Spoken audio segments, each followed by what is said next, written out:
Буа дәүләт драма театры, оның жетекчесе Татарстанның халық артисты Роэль Садриев яңадан яңа бәйгеләрдә, проектларда катнашып дан казана. Россия театрларының иң яхшы спектакльләре өчен профессиональ алтын битлек премиясенә кайсы спектакльләрдә гыйна кылган. Бу турыда актуаль әңгәмә сәхифәсендә театр жетекчесе үзе сөйләр. Әңгәмәне Алия Галиуллина алып бара. Исәнмесез, Раил әфәнде? Исәннәрмез, хәерле көннәр. Менә инде Роэль Садриевны Буа театрын күз алдына китергәчтән мондый девиз колакта чыңлый. Һәр вакыт сәфәрдә, ягъни мәсәлән, һәр вакыт гастрольләрдә. Шулар арасында әле сез конкурс фестивальләрдә дә катнашып өлгерәсез. Соңгылары турында сөйләп китегез әле. Соңгылары инде былтыр без 20 фестивальдә булдык, 20. Аның кадәр 20ләр инде. Быел менә бара торган фестивальләр 12, 31 көнне килде зур. Десант безгә, ул алтын битлек, милли премия жюри, алар карадылар Дәрвишне. Инде тагы нәрсә санасаң, бик шактый ерле, аннан соң мин шунда барып кайттыммысың, булдымысың дип, шу хәле тыгыз булгач, уйлап куясың, ничек инде, әле булдым, әле юк дигән шундый әле Мәскәүгә барып кайттым менә. Берничә көн карап кайттым инде, мине чакырганнар. Этмегә ВДНХ-га 384 кеше арасыннан сайлап алганнар.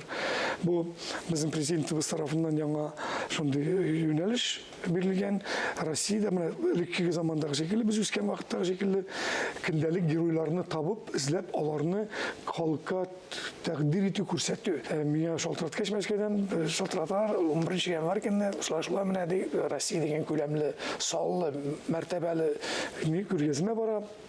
Аны 8 июльгә күчерделәр, һәм яңа юнәлеш бирделәр. Россиядә 12 кешене сайлап алалар, герой. Менә шул 300 ничек арасында сайлап алганнар. Шулар турында спектакль язалар, моноспектакль, документаль фильм төшерәләр һәм күргәзмә ясыйлар, фото күргәзмә. Аны уйнап танылган артист. Мин инде шуны шатландым, мин әйтәм, Дәрвишне ишеткәннәр, шуңа миңа уйнарга тәкъдим итәләр. Мин әйтәм, риза. Ә сезгә нәрсәгә риза? Мин уйнарга риза. Юк, сез уйнамыйсыз, сез герой. Вообще герой.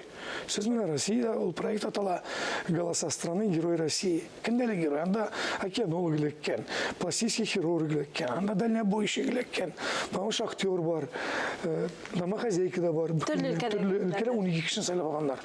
Но татарлардан минемчә инде документаль фильм төшерергә килгәчтем Мәскәүдән. Илгиз Зәйниев минем кырда утырып язып барды, ул пьеса язды. Аны Айдар Җабаров куйды.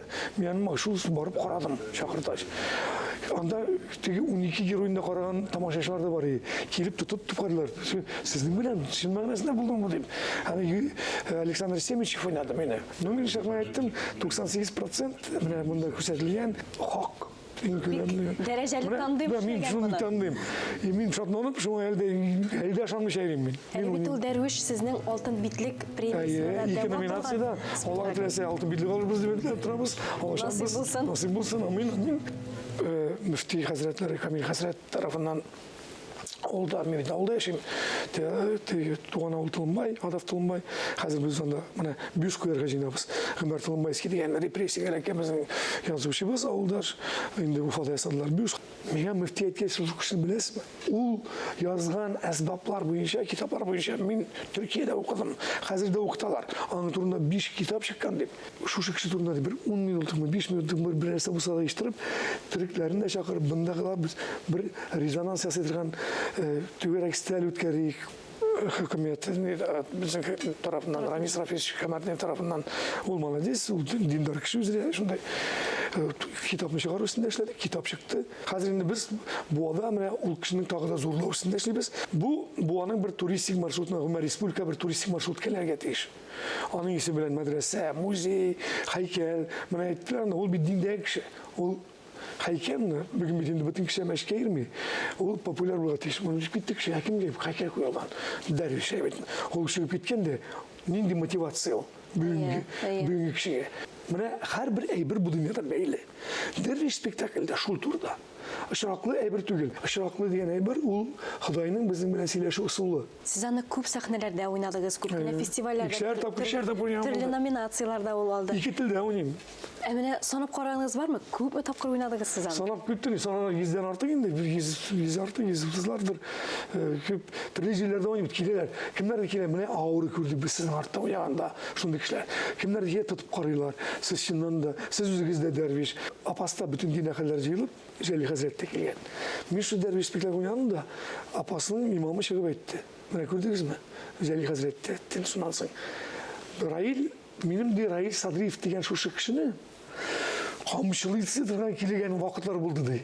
Билдән түбән сөйләгән мәзәкләре өчен теге ниткәшемләр шул ничек сәхнәгә чыгарыла икән дип. Бүген әйтәсем килә. Безнең белән бер рәттән менә Раил хәзрәт дип әйтәсе килә. Чөнки ул шушы дәрвиш. Нинди вәгазь ул? Сәгать ярымлык үзенә күрә бер вәгазь. Моны бөтен балаларга күрсәтергә кирәк. Бик тормышчан бит Тормышны, инде. Һәм инде менә бүген 22 апрель көнне Кичке сәгать Казанда 7. уйныйсыз. Казанда уйныйм. Бүген бит инде бу әле кеше белми. Бүген безнең мөмкинлек бар. Без шундый бүләк ясадылар инде безнең неләр, безнең теге спонсорлар дип әйтик инде, якташлар җәмгыяте неләр. Без менә шушы хәл ишетеп, кем килергә дигән кешеләрне кертәләбез. Станиславский әйтмешләй. Театр бит шундый урын, анда кеше керә бер төрле булып, һәм үзгәреп чыга. Бераз генә булса да Үзгәреп чыгарга тиеш. Әйе, моның өчен инде менә дәрвиш шикелле спектакльләр булырга тиеш. Без сезгә бүген дә уңышлар теләп калабыз. Инде ничә сәхнәләрдә уйналган, уңышлы итеп уйналган спектакль бүген дә уңышлы гына узсын. Амин, амин. Барыгызга рәхмәт. Көтеп калабыз.